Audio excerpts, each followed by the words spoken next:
After that, Taleon finally found himself going to bed for the night, trying to prepare himself for the day of training that would most likely be awaiting him tomorrow. However, his night's rest was, well, not so restful, as he was suddenly awoken at a time he wasn't really sure of. Up! Up, up, up, up, up, up! Out of bed, now, now! He heard Hamilton's voice say, as he rushed into his room, beginning to usher Taleon out of bed, basically hoisting him out of bed. Taleon didn't really have a choice about it, seeming frantic. Come, you've slept long enough. We have things to accomplish. Go, go, go, go, go, go, he said as he began pushing Taleon on the back. What are you doing? What's going on? He exclaimed as Hamilton continued to push him fervently outside of the bedroom that he was resting in, passing through a living room with Foster and what looked like Salas, half passed out and beginning to come to, sleeping on the kitchen table, heads firmly planted on the wood, each having several bottles in front of them, one or two half drunken and the other unopened.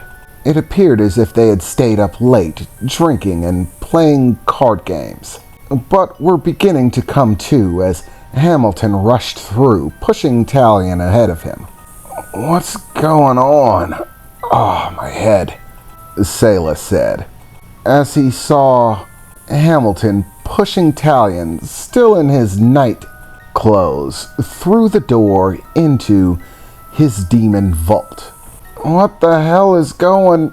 Salas called out as the door slammed behind Hamilton, leaving Taleon and him inside of the demon vault.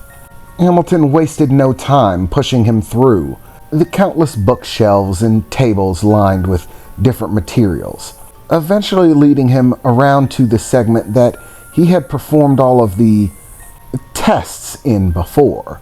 However, the area seemed far different from when he originally left it. Now, the entire location was a complete and utter mess. There were bits and bobs and magical artifacts everywhere. Stacks of books and papers, piled in disjointed locations. The floor, the tables, the shelves, everything was rearranged. A large clearing had been made, and it seemed as if there were some strange manner of magical implements set up there, all combined and strapped together with different types of harnesses and wires. It was an absolutely absurd and terrifying looking concoction that Taleon could not make heads or tails of. There seemed to be some sort of massive glass container sitting in the center of the room, like a giant upside down glass, with cords and wires affixed to it, and what seemed to be some sort of metal ball hanging on a wire that ran down into the glass. And at the bottom of the glass, there seemed to be another glass container, what looked to be something of a bowl, clear and see-through, just like the giant upside-down glass itself. However, there was some sort of substance within the bowl, a black inky substance, hanging just below the steel ball that resided within the glass, hanging down above it.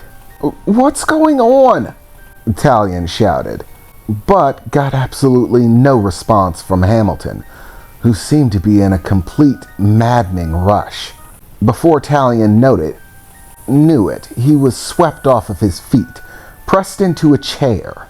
Taleon could see Hamilton's specter, his soul flying around madly from one place to the next, rearranging objects, moving things, pulling switches, attaching wires.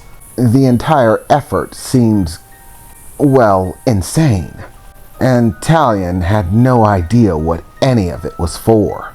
He simply sat in the chair, frightened and somewhat astonished by his surroundings. "What's going on?" Talion said as his eyes darted back and forth, Hamilton running back in a frenzy.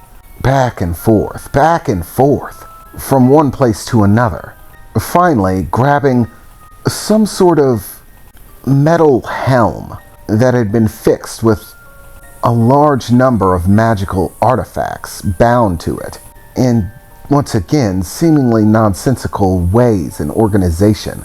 They were all attached and affixed in different patterns.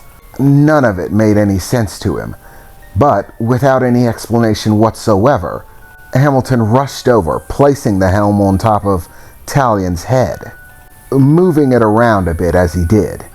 "Okay, now that should be comfortable, shouldn't it?" "No," Talion replied. "What's going on?" "It's nothing. It's just some necessary work. This is a bit of a new process, so I expect that there might be some trial and error. Your presence is necessary. You've had enough sleep for now, haven't you? We have things to do." "What is going on?" Talion repeated, not understanding anything that Hamilton was on about. "Well, quite frankly, I have, stumbled upon something. Something that I believe will be exceptionally useful in helping you hone and master those abilities of yours. It will, in fact, make using your abilities the easiest thing in the world, should it work. Which, according to all of my knowledge, it should. But let's cross our fingers anyways, just in case," Hamilton said, smiling, a mad sense of happiness about him. "Experiment? You're gonna experiment on me?" Talion replied. No, Avala. You're a prince, I wouldn't dream of it.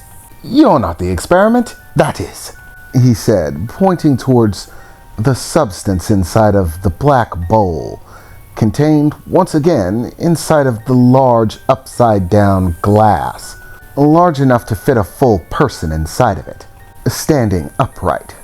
"According to my knowledge, this should functionally achieve the goal. All we need to do is give it a little infusion, and it should pop right to life." "Pop to life? What? Infusion? What are you talking about?" It would take too long to explain. Just trust me." "I don't think I do," Talion shouted. "Well, you will. Now, this might tingle a bit," Hamilton said, before reaching towards Talion's helmet, seeming to touch something, at which Talion felt a clicking noise, a slight vibration in the helmet, and suddenly there was a surge. Talion suddenly felt a tingly sensation all over his body, and there seemed to be pulses of energy flowing from the wires that connected to the helmet to any number of strange and unorthodox devices set around, all of which were also connected to the large upside-down glass in the center of the area. The energy flowed through all of these wires, down through the single one leading to the small sphere that hung in the center of the massive glass. The sphere began to glow brightly, a dense silver glow, the same kind as Talion's own energy, before it began to arc around the glass, the interior of it bouncing from place to place, seeming to get more and more intense with every moment, until finally a bolt of silver lightning seemed to shoot from the ball, directly down into the bowl containing the black liquid, and it seemed as if the black liquid hungrily absorbed the silvery bolt of lightning, swallowing it up, and for a moment, everything stayed still. The light faded away for the most part. There was still a somewhat dull glow from the sphere inside of the glass. However, most of it had faded away. The black liquid in the bowl seemed to be steady.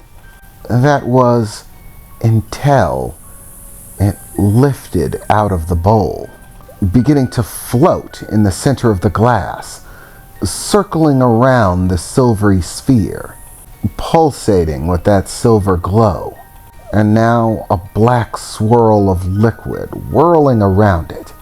Perfect! It worked perfectly! I knew it would work!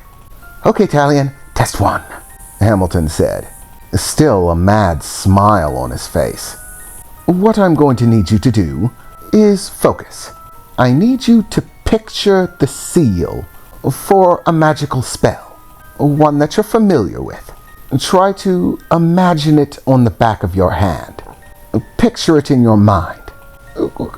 What? No questions, just do, Hamilton said. Fine, if it'll make this end, Talion said, as he raised his hand and began to try to focus on the seal that he usually used to cast illusion spells, specifically the one for creating a bird, an illusionary one. And as Talion raised his hand, suddenly he saw a bit of the black liquid seem to separate, tearing away from the larger mass swirling around the silver circle, beginning to float a distance away from the rest of it. At first, this caught Talion's attention. He began to drop his hand for a moment, watching this little glob of black goo, seeming to move away from the rest of it. And as he dropped his hand, so too did the small glob of black liquid move downward.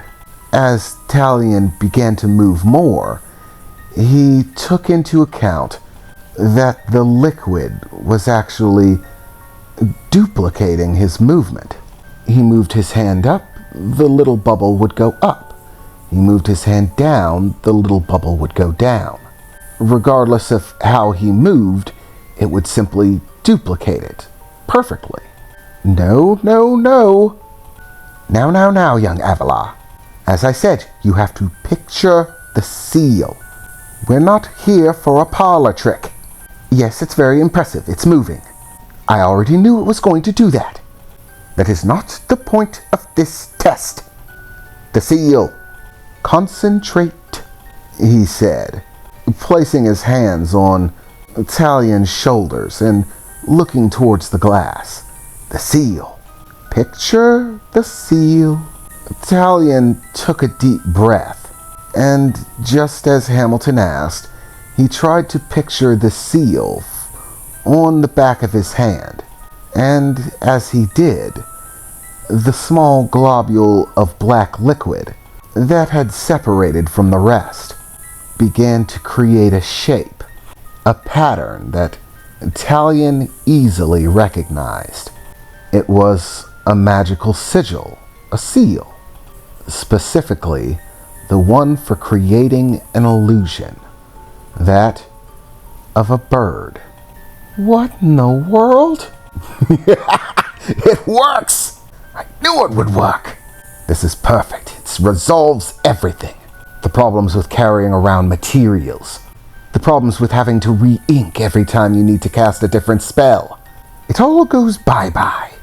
The substance is resilient. It won't burn away when magic has passed through it, even in intense amounts. And it'll only be affected by your own energy, and no one and nothing else's. So it's more than safe to use in combat. And your body should have no problem tolerating the substance. This is, after all, based off of a common magical tattoo format. Just enhanced a bit. To be a bit more useful.